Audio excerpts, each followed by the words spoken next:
नमस्कार, मैं हूं प्रवीण तोमर। आप देख रहे हैं नेशन बुलेटिन। 23 जनवरी यानी कल शुक्रवार और बसंत पंचमी एक दिन होने से अभी तक मामला सुप्रीम कोर्ट के अधीन। आज सुप्रीम कोर्ट से एक आदेश आया है, लेकिन आदेश अभी स्पष्ट नहीं हो पाया है कि उसमें आदेश में नमाज कब होगी, क्या होगी, पूजा कैसे होगी, कब होगी, इस पर कोई स्पष्ट आदेश नहीं है। इस संबंध में कलेक्टर ने कहा है कि हमारे पास अभी कोई लिखित में कोई आदेश नहीं आया है। जब तक न्यायालय का आदेश लिखित में नहीं आता है, जब तक इस संबंध में कुछ भी बाजार में चर्चा करना उचित नहीं है। क्या कहा कलेक्टर प्रियंका मिश्रा ने इस संबंध में, सुनिए।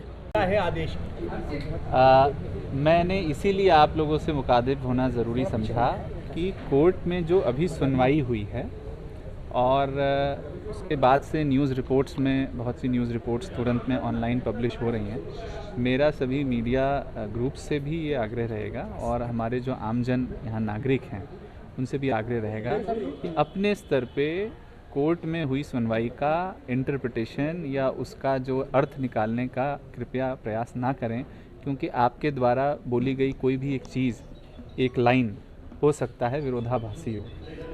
ज़िला प्रशासन भी हमारे जो अभिभाषक वहाँ पे मौजूद हैं उनसे विचार विमर्श करके जब लिखित रूप से आदेश ऐसे मामलों में जब जारी होता है आधिकारिक रूप से, वो हमें मिलेगा। हम शासन से और अपने अभिभाषकों से उसका सही अर्थ निकालकर आगे की इसमें जो भी कार्रवाई है वो करेंगे। तो क्या मीडिया को ब्रीफ देंगे सर इस मामले में? बिल्कुल। उसके बाद जब एक बार इसमें रिटर्न में जब हमें ऑर्डर आ जाएगा, क्योंकि ये तो बात तय है कि इसमें हम लोगों को आगे की कार्रवाई करने के लिए वैसे भी हम सभी के साथ एक बार बैठेंगे। प्रयास ये रहेगा कि आज किसी समय उसके लिए बैठ कर के आगे की पूरी रणनीति तय करेंगे। अभी मैं आप लोगों के बीच में केवल और केवल इसलिए आया हूँ कि कई बार ये होता है कि इंटरप्रिटेशंस अलग अलग जो हैं किसी कोर्ट की सुनवाई के हो जाते हैं और उससे फिर शहर का माहौल बहुत ख़राब होता है, जिसकी आशंका से आप लोग भी मानेंगे कि इनकार नहीं किया जा सकता है। इसलिए आम जन के लिए, सामाजिक सौहार्द के लिए, जैसे मैंने कल भी अपनी अपील में कहा था, कृपया अभी सुनवाई का कोई इंटरप्रिटेशन अपने स्तर पर मत करिए। लिखित रूप में आदेश आ जाने के बाद हम आधिकारिक रूप से, व्यवस्थित रूप से उस बात को प्रकाश में लाएंगे कि आगे की ये प्रक्रिया कैसे हो। सर, दोनों पक्ष दावा कर रहे हैं। मुस्लिम पक्ष दावा कर रहा है कि 1 से 3 के लिए नमाज का समय निर्धारित किया गया है भोजशाला। वहीं हिंदू पक्ष बोल रहा है कि अखंड पूजा होगी, नमाज भोजशाला के अन्यत्र हिस्से में कहीं भी करवाए। दोनों के अर्थ अलग अलग है उनके। इसीलिए मैं आपसे कह रहा हूँ, सुनवाई में बहुत सी चीज़ें, इतनी चीज़ तो मैं बता सकता हूँ कि उसमें पृथक पृथक स्थानों की बात सुनवाई में की गई है, सेपरेट पृथक रास्तों की बात की गई है। इसीलिए मैं कह रहा हूँ कि उससे केवल ये अर्थ निकालना ठीक नहीं रहेगा। एक बार डिटेल में आ जाए कि दोनों पक्षों को क्या क्या उसमें अलाउ किया गया है, कितने क्षेत्रफल में किस प्रकार से हमको उसको नियोजित करना है प्रोटेक्टेड मॉन्यूमेंट की सीमा के अंदर। इसीलिए मैं चाहता हूँ कि आप लोग कृपया अभी इंटरप्रिटेशन ना करें, कुछ वेट कर लें, समय ले लें। और जैसे तस्वीर कब तक क्लियर होने की संभावना? मुझे लगता है कि कोर्ट के आदेश जैसे आ जाते हैं, मुझे ये जानकारी नहीं है कि कोर्ट का आदेश अपलोड कब तक होगा। हम अपने अभिभाषकों के टच में हैं, लेकिन आप लोगों की बहुत महत्वपूर्ण भूमिका अगले कुछ घंटों के लिए कि इंटरप्रिटेशन की मिस्टेक से शहर का और उसके बाहर भी माहौल खराब हो सकता है। आदेश आने के बाद दोनों पक्षों से एक बार फिर चर्चा की जाएगी क्या? नहीं, बिल्कुल बिल्कुल। चर्चा का स्वरूप क्या होगा वो मैं अभी नहीं बता सकता, लेकिन आदेश से ये स्पष्ट है कि हम सभी के साथ बैठेंगे।